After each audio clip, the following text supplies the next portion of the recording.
তার যে পরিকল্পনা, এগুলো যদি আমরা তার কথা মতো শুনি, এই দেশ শান্তিতে এবং সুন্দর হবে, কোনো গরিব থাকবে না, এই দেশ ইউরোপিয়ান দেশের মতো হবে। জননেতা, নন্দিত নেতা, মানবতার নেতা, আমাদের চেয়ারম্যান, বিএনপির চেয়ারম্যান, উনি প্রধানমন্ত্রী হয়েছেন এবং সংসদ নেতা হয়েছেন। সেই জন্য আমরা তাকে শুভ সূচনা অভিনন্দন জানাচ্ছি এবং শুভেচ্ছা জানাচ্ছি।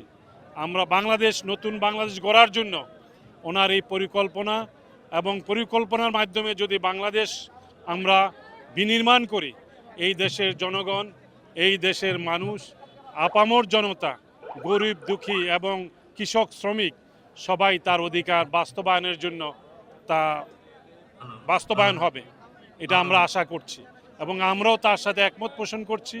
তার যে উদ্দেশ্য এবং লক্ষ্য এবং তিনি যে কথাবার্তা বলেছেন, তার সেই কথাবার্তা যদি উনি সঠিকভাবে পালন করি এবং আমরা যদি শুনি, এই দেশ সুন্দর হবে, শান্তিতে থাকবে এবং গণতন্ত্র পর্যায়ক্রমে চলতে থাকবে।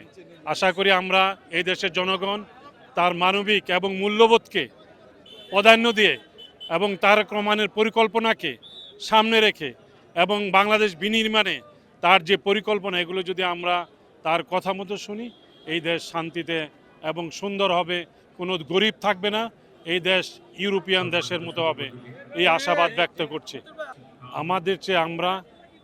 আমাদের চেয়ে দেশ ক্ষমতার চেয়ে জনতা সবার আগে বাংলাদেশ। উনি একটা স্লোগান দিয়েছেন, এই স্লোগান হচ্ছে যে জনগণ যদি বাঁচে, এই দেশ বাঁচবে। জনগণ যদি মানবতার দিক দিয়ে, মূল্যবোধের দিক দিয়ে যদি তারা এগিয়ে যায়, এডুকেশন অফ এক্সেলেন্স, মৌলিক অধিকারগুলো যদি জনগণ সঠিকভাবে প্রয়োগ করে, মানুষের সাথে মানুষের যে হৃদ্যতা, এই হৃদ্যতা যদি উন্নত হয়, মূল্যবোধ উন্নত হবে এবং দেশ উন্নত হবে।